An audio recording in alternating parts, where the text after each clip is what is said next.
আসসালামু আলাইকুম রহমতুল্লাহি ওয়া বারাকাতুহু। 40 হাদিসের আসরে 15তম হাদিস।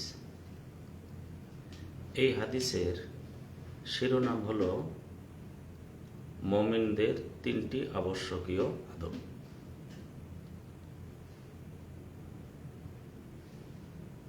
এইটা বিষয় 3টি হলো ভালো কথা বলা অথবা চুপ থাকা। 2 নম্বর হলো পড়শির সম্মান করা। 3 নম্বর হলো মেহমানের সম্মান করা। মেহমানের সম্মান করা।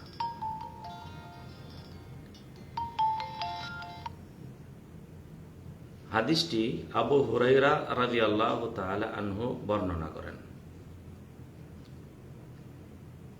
তিনি বলেন, রাসূলুল্লাহ সাল্লাল্লাহু আলাইহি ওয়াসাল্লাম ইরশাদ করেছেন,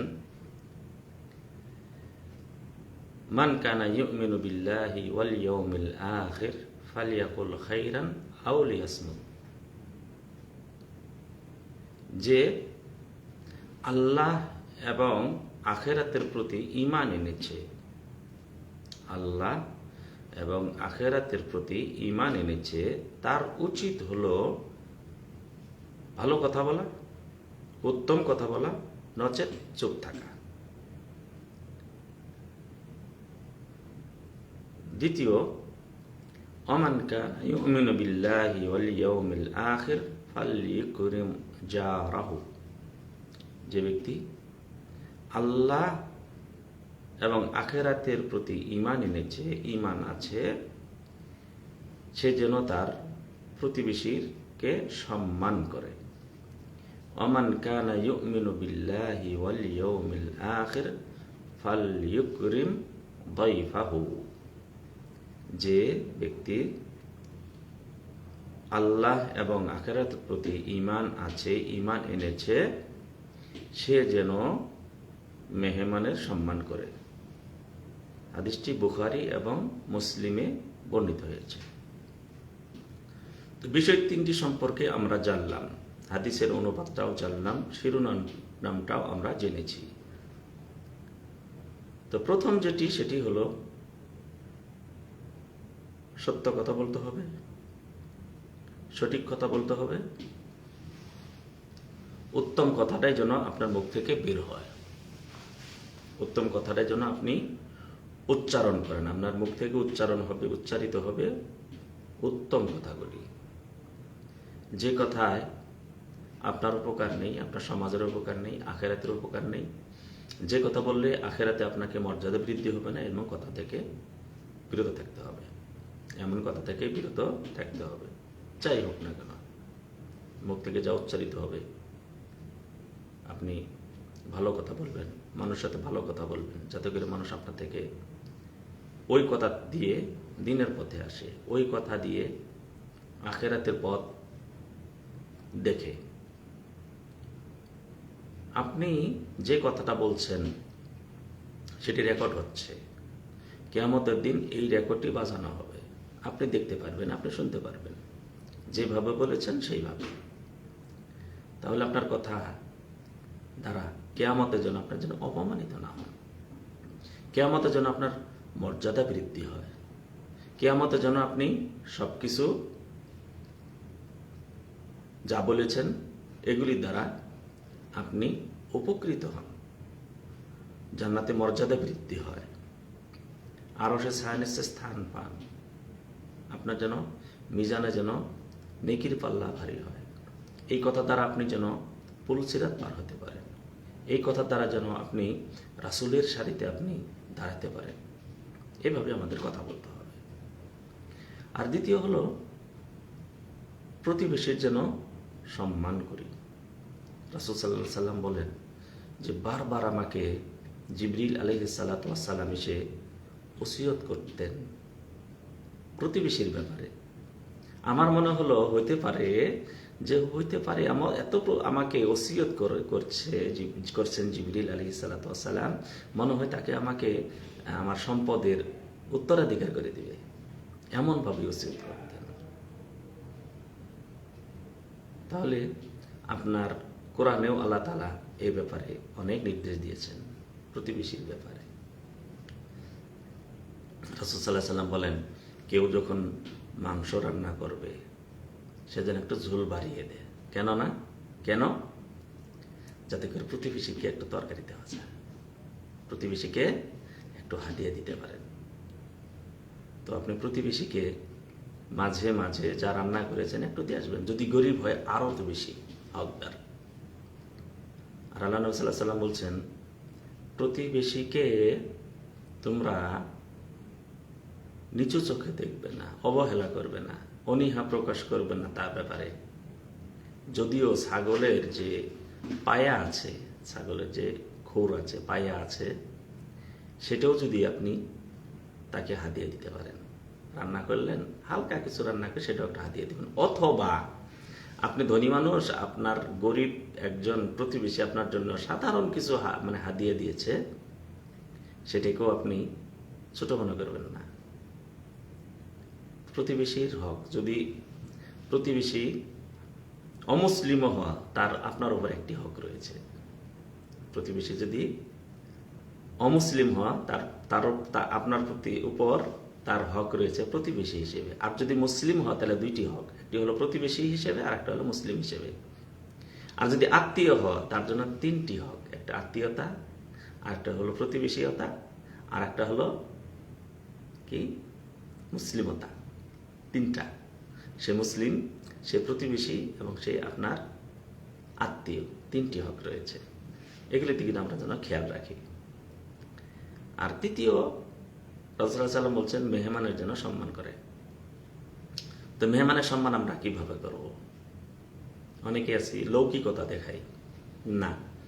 মেহমানকে সম্মান করবেন রাসূল সাল্লাল্লাহু আলাইহি ওয়াসাল্লামের নির্দেশ,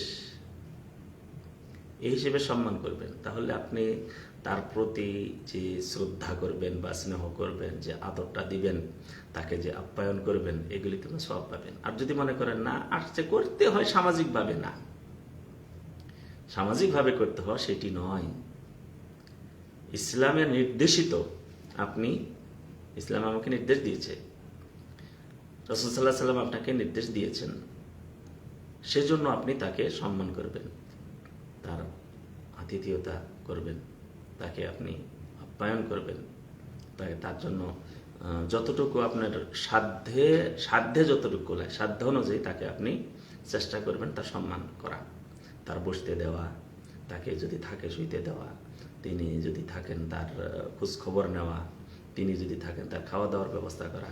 অনেকে আছেন ধনী মানে গরিব একজন মেহমান এসেছে, খাওয়া দাওয়া ভালোই দিলেন কিন্তু খোঁজ খবর কেউ নিলেন না। না, আপনি খোঁজ খবরও নেবেন। আবার অনেকে আছে যে মেহমান আসলে অনেকের জ্বর আসে, এই বাহনা সেই বাহনা, অমুক বাহনা তমক বাহনা। না, আপনার সাধ্য অনুযায়ী আপনি চেষ্টা করবেন, সাধ্য অনুযায়ী আপনি কি করবেন, চেষ্টা করবেন।